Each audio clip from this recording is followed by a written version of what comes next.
নতুন বাড়ি, নতুন ফ্ল্যাট, যে কোনো commercial project, restaurant, cafe, bungalow, anything, যে কোনো নতুন অ্যাড্রেসের ক্ষেত্রেই আমাদের প্রথম যেটা কোয়েশ্চেন মাথায় আসে, ইন্টেরিয়ার কাকে দিয়ে করাবো। ইনসাইড আউট এক্সট্রার আজকের এই ভিডিওতে তোমাদের সাথে পরিচয় করাবো এরকম একটা ব্র্যান্ডের যাদের সাথে we as a customer associated for many years.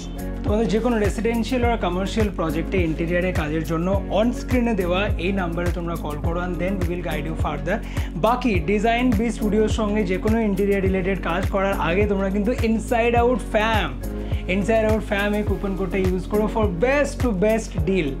এখন আমি 6th ফ্লোরে একটা ফ্ল্যাটে ব্যালকনিতে দাঁড়িয়ে আছি যেখানে ইন্টেরিয়ারের কাজ চলছে। এবার যে কোনো রেসিডেন্সিয়াল আর কমার্শিয়াল প্রজেক্টে ইন্টেরিয়ারের কাজ যখন কমপ্লিট হয়ে যায় তখন তো ডেফিনেটলি দেখতে ভালো লাগে, বাট সেখানে কোয়ালিটি এনশিওর করা হয়েছে কি না, কী প্রোডাক্ট ইউজ করা হয়েছে, কতটা পরিষ্কারভাবে কাজ করা হচ্ছে, কীভাবে কাজ করা হচ্ছে, এগুলো বোঝার জন্য কিন্তু কাজ হওয়ার সময় আমাদের সাইট ভিজিট করতে হবে। তাই আজকের এই ভিডিওতে আমরা ভিজিট করেছি এরকম একটা ফ্ল্যাটে যেখানে ইন্টেরিয়ারের কাজ চলছে। আর আমার সঙ্গে রয়েছে Sourav from design B studio. তোমরা যারা ইনসাইড আউটের ব্লগস দেখো, আমাদের সঙ্গে অনেকদিন ধরে অ্যাসোসিয়েটেড রয়েছে, তারা সৌরভকে ডেফিনেটলি চিনবে, বিকজ আমাদের swan code, out and beyond, soulful and beyond 6 years, even ভবিষ্যতে যদি কিছু হয় সব কিছুই সৌরভ অ্যান্ড হিজ টিম মানে ডিজাইন বি স্টুডিওরই তৈরি। থ্যাংক ইউ তার জন্য। না, ওদের থেকে সবসময় আমরা ভালো কাজটাই পেয়েছি অ্যান্ড আমাদের বাজেট, আমাদের এক্সপেকটেশন সব কিছু ম্যাচ হয়েছে বলেই এতগুলো বছর ধরে কাজ করে চলেছি।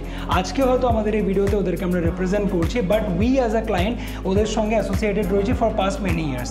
এনিওয়েজ সৌরভ, মুভিং অন, এই যে ধরো একটা সাইটে কাজ শুরু হচ্ছে, এটা অ্যাজ আ ক্লায়েন্ট আমরাও জানি যে আমরা কীভাবে শুরু করেছিলাম। প্রথমে একটা বাজেট দেওয়া হয়, তোমরা কিছু ডিজাইন সাজেস্ট করো, সেই ডিজাইন অ্যাপ্রুভ হলো, এবার ফাইনালি বললাম যে সৌরভ কাজ শুরু করো।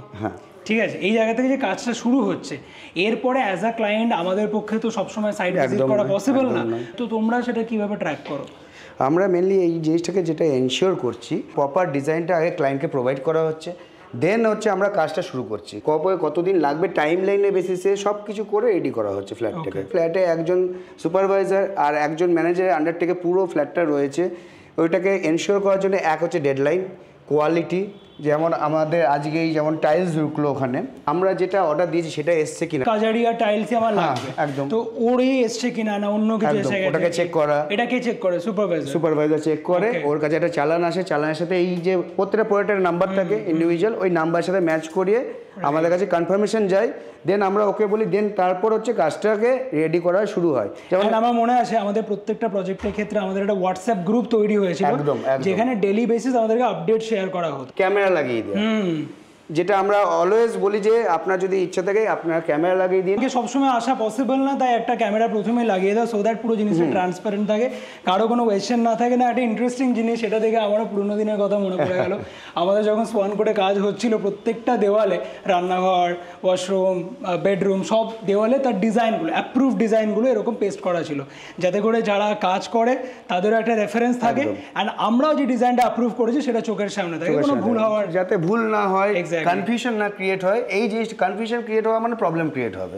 মডার্ন ফ্ল্যাটে আমাদের রিকোয়ারমেন্ট প্রচুর থাকে, মানে এক জায়গায় অনেক কিছু জিনিস অ্যাকোমোডেট করতে ইচ্ছা করে, কিন্তু স্পেস একটা ক্রাঞ্চ হয়েই যায়। স্পেসকে ইউটিলাইজেশন করা যেমন দরকার আছে, তেমনভাবে ডিজাইনটাকেও ফোটানো দরকার আছে, মানে এক চুল জায়গা যাতে না ওয়েস্ট হয়, এইটা আমাদের মাথায় সবসময় রাখে। এখানে আমি একটা ছোট্ট জিনিস আমি দেখাতে চাই, আমরা এই ড্রয়িংটা, এখানে ড্রয়িংটা লাগানো রয়েছে, এই জায়গাটা হচ্ছে আমার ড্রেসিং ইউনিট তৈরি হচ্ছে একটা, আর এই যে পিলারটা আমি পেয়েছি, এই যে এইটুকু জায়গাটা, এই যে ডেপথটা, এর মধ্যে থেকে আমরা কি করছি যে একটা ইউনিট এই দিক থেকে টেনে বের করছি, যাতে হচ্ছে এখানটায় যত ওয়েস্টেজ কাপড় ক্লথ আছে ওর ভেতরে ঢুকে যায়, আর ড্রেসিং ইউনিটের মতো ইউজ হলো, এটা একটা স্টোরেজও হয়ে গেল, আর পিলারটাও দেখা গেল না।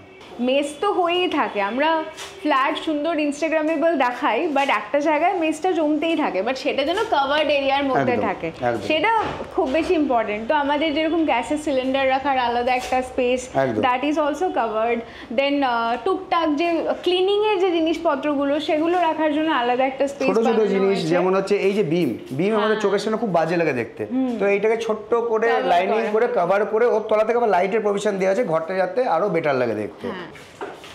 এই প্রজেক্টটা একটা ইন্টারেস্টিং পার্ট আমি দেখছি, মানে প্রত্যেকটা রুমেই মোটামুটি এই ওয়ার্ড্রোবের জায়গাগুলো করাই আছে, ওপরে বিম আছে, তো এই স্পেসেতেই ওয়ার্ড্রোবগুলো হচ্ছে, এই স্পেসে ওয়ার্ড্রোব হচ্ছে, কিন্তু তাও আমরা এই জায়গাটা তো ভাঙতে পারবো না, যেহেতু লিন্টেন আছে, বিম আছে, এখান দিয়ে অ্যাক্সেস করার জন্য একটা কাট আউট পাল্লা করা হয়েছে, যেখান দিয়ে এইখান থেকে ওপেন হয়ে যাবে ডোরটা, দেন হচ্ছে এখানে কিছু জিনিস রাখা যেতে পারে, জায়গাটাকে ইউটিলাইজ করা হচ্ছে প্রপার ওয়েতে। সবটাই বাজেটের উপর ডিপেন্ড করে, আমরা ফিটিংস আরো বেশি এক্সপেন্সিভ লাগাতে পারি, that also depends on your budget. Interior সার্ভিসেসের জন্য মার্কেটে অনেক কোম্পানিজ অ্যাভেলেবেল আছে, বাট অনেক সময় প্রবলেম একটা মেজর কি হয় যে অনেকে অনেক প্রজেক্ট একসঙ্গে নিয়ে নেয়, তারপরে সেখানে ম্যান পাওয়ার ডিপ্লয় করতে পারে না, ইভেনচুয়ালি ডিলে হয়। এটা দেখো 1 মাস পুরনো একটা প্রজেক্ট, কিন্তু অনেকখানি কাজ এগিয়ে গেছে না, স্ট্রাকচার রেডি হয়ে গেছে, যেমন ওয়ার্ড্রোপের স্ট্রাকচার, ওয়ালে প্যানেলিং, অনেকখানি কাজ, যেটা আমরা এসে নিজেরাও বুঝতে পারছি। ও যদি নাও বলতো, মানে ও যদি না বলতো কি 1 মাস আগের প্রজেক্ট, আমরা হয়তো জানতে পারতাম না। তোমাদের আরও একবার মনে করিয়ে দিই, তোমাদেরও কোনো পার্সোনাল, কমার্শিয়াল অর রেসিডেন্সিয়াল পারপাসে কোনো নতুন ফ্ল্যাট হচ্ছে, অফিস হচ্ছে, সেখানে ইন্টেরিয়ারে কাজ করানোর আছে, তোমরা ডিজাইন বি স্টুডিওর সঙ্গে কন্ট্যাক্ট করতে পারো। অন স্ক্রিন নাম্বার ফ্ল্যাশ হচ্ছে, এই নাম্বারে ফোন করো and then we will guide you further. আরেকটা ইন্টারেস্টিং জিনিস আপনাকে দেখাই, এখন আপনারা এই ডোরটাকে দেখতে পাচ্ছেন, যখন ফ্ল্যাটটা তৈরি হয়ে যাবে, এটা আমি গেস করি এটা কি স্লাইডিং না, এটা ক্যামোফ্লেজ টাইপের হয়ে যাবে। ওকে, মানে হচ্ছে আমি ডোরটা বুঝতেই পারবো না বাইরের থেকে, এটা যে ওয়াশরুমের ডোর আছে একটা, এখানে আমার ড্রেসিং ইউনিট আছে, ড্রেসিং ইউনিটের সাথে এটা পুরো ফ্ল্যাশ হয়ে যাবে। মানে এখানে কোনো হ্যান্ডেল থাকছে না, এখানে কোনো হ্যান্ডেল থাকছে না, পুশের উপর পুরো কাজ হচ্ছে।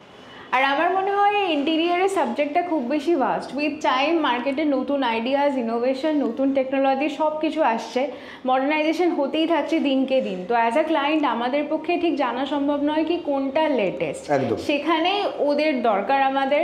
অবশ্যই আরেকটা প্রবলেম কি হয় ক্লায়েন্টের, যে আমার এটা চাই, ওটা চাই, এই ওয়ালে এটা করবো, ওই ওয়ালে ওটা করবো না, এটাও দেখতে হবে অ্যাস্থেটিক্যালি কোনটা ভালো লাগছে, কোনটা সুন্দর লাগছে। ঠিক আছে, আমি একটা ঘরের মধ্যে 4টে ওয়ালকে সব কিছু করে দিতে পারি না, একটা ওয়ালকে হাইলাইট করতে পারি, আর বাকি ওয়ালকে যাতে আই সুদিং লাগে আর ওই ওয়ালের সাথে ম্যাচ হয়, এইখানটাই ডিজাইন বিয়ে ঢুকছে। এখন কোনটা ট্রেন্ডিং, আমার ওয়াশ বেসিনটা অন্যরকম, এখন আমি বেসিনের কোনো একটা স্টোরে গেলে দেখবো অনেক নতুন নতুন সমস্ত কিছু ওয়াশ বেসিন এসছে, ট্যাপ এসছে, এখানে কাস্টমাইজেশনের স্কোপ সবসময় থাকে। ইভেন ওরা ট্রায়াল করে দেখিয়েও দেখি এই কালারটা এখানে ভালো যাচ্ছে, ইভেন ওরা অন স্ক্রিন 3D করেও দেখিয়ে দেয় যে এটা এখানে ভালো যাচ্ছে, সেই অ্যাকর্ডিং কাজ। এতক্ষণ আমরা ছিলাম এমন একটা ফ্ল্যাটে যেখানে কাজ সবে শুরু হয়েছে, 1 মাসই হলো, আর এবার একটা রেডি ফ্ল্যাটে আমরা এলাম যেখানে কাজ কমপ্লিট, এবার হ্যান্ড ওভারের প্রসেসে যাচ্ছে। ছোটোর মধ্যে এই ফ্ল্যাটটা কিন্তু বেশ আমার কিউট লেগেছে, আর ডিজাইনটা এরকমভাবেই করা হয়েছে, আন্ডার ওয়ান রুফ সমস্ত ফেসিলিটিস অ্যাকোমোডেট করা হয়েছে। এটা ড্রয়িং কাম ডাইনিং, এই পাশটা আছে ড্রয়িং, যেখানে একটা সুন্দর সোফা সেট আপ আছে, একটা টেবিল আছে, টিভি ক্যাবিনেট হয়েছে, একটা কনসোল ইউনিট আছে, সুন্দর একটা ওয়াল প্যানেলিংও হয়েছে। এটা আসছে আমার ডাইনিং, যেখানে একটা 4 সিটার টেবিল চেয়ার আছে, আর দিজ আর নট আউটসোর্স। ওদের যে ভেন্ডার রেঞ্জ, সেটা কার্পেন্টিংয়ের ক্ষেত্রে হোক, মার্বেলের ক্ষেত্রে হোক, আর প্লাইয়ের ক্ষেত্রে হোক, সেই অপশনটা অনেক রয়েছে, যেটা আমরাও অ্যাভেল করতে পেরেছি। আর আমার তো নিজের এক্সপিরিয়েন্স থেকে বলছি, কোথাও কেনা জিনিসের থেকে নিজে দাঁড়িয়ে থেকে তুমি যেরকম কাঠ বলবে, যেরকম কোয়ালিটি প্লাই বলবে, সেই দিয়ে বানানো অনেক বেশি টেকসই হয়, আর স্পেসটাও সেইভাবে ইউটিলাইজ হয়। এখানে সুন্দর একটা ক্রকারি ইউনিট আছে, যার মধ্যে একটা মিররও সেট আপ করা হয়েছে সুন্দর। বাকি সৌরভ, আমাদের রেসিডেন্সিয়ালি হোক ইয়া কমার্শিয়ালি হোক, যে কোনো প্রজেক্টেরই ইন্টেরিয়ার শুরু করার একটা বাজেট তো থাকে। একদম। তো সবাই আমরা চাই একটু ফ্লেক্সিবিলিটি বাজেটের দিক থেকে, তো সেটাকে তোমরা কিভাবে অ্যাড্রেস করো, মানে কি রকমের পেমেন্ট সিস্টেম আর কি? পেমেন্টের সিস্টেমটা আমাদের খুব সুন্দরভাবে অর্গানাইজ ওয়েতে করা হয়, প্রত্যেকটা ফেজকে ভাগ করা থাকে। ফার্স্ট ফেজের মধ্যে আমার যেমন থাকছে ফল সিলিং, ইলেকট্রিক্যাল, পেস্ট কন্ট্রোল থাকতে পারে, কোনো ডিসমেন্টালের কাজ ওয়ার্ক থাকতে পারে, ডেমোলিশনের ওয়ার্ক থাকতে পারে। তো এই কাজের জন্য একটা পার্ট থাকে, ওই কাজটা যখনই হবে তারপর আমরা পেমেন্টটা দেখবো।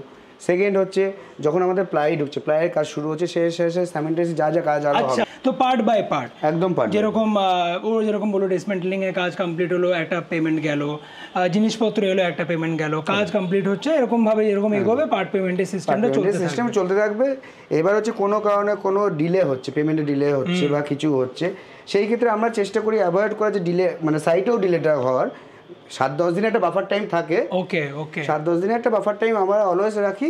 এরপরেও যদি প্রবলেম, তখন তো আমাদের আর কিছু এই জায়গাগুলোতে না, দেখো যেরকমটা বললাম কে কোম্পানিজ প্রচুর আছে ইন্টেরিয়ার তৈরি করে দেওয়ার জন্য, বাট ওই আন্ডারস্ট্যান্ডিং, ফ্লেক্সিবিলিটি সব থেকে বড় কথা। এবার flexibility not only in terms of money, also for time আমাদের হতেই পারে কি হঠাৎ করে একটু বাজেট ক্রাঞ্চ হয়ে গেছে, আমি বললাম সৌরভ 15 ডেজের জন্য একটু কাজটাকে হোল্ড করো, একটু পিছিয়ে দাও, এই টাইপের ফ্লেক্সিবিলিটি 15 ডেজের জন্য আমরা কাজটা না হোল্ড করে কাজটাকে চালু রাখলাম, 15 ডেজ আপনার কাছ থেকে টাইম নিয়ে নিলাম, ঠিক আছে, কোনো অসুবিধা নেই, এইগুলো দরকার হয়। অ্যান্ড এই ফ্লেক্সিবিলিটিগুলো আমরাও অ্যাজ আ ক্লায়েন্ট ওদের থেকে পেয়েছি বলে এতগুলো প্রজেক্ট ওদেরকে দিয়ে করানো। এখানে একদম বাজেট ফ্রেন্ডলি থেকে শুরু করে প্রিমিয়াম লাক্সুরিয়াস ইন্টেরিয়ার সব রকমেরই বানানো যায়। So yes, design and B studio আমাদের সবার জন্য একটা ওয়ান স্টপ সলিউশন। আর আজকের এই এপিসোডটা ইনসাইড আউট এক্সট্রা যদি ভালো লেগে থাকে, যদি ইনফরমেটিভ লেগে থাকে, then please like, comment, share and to subscribe.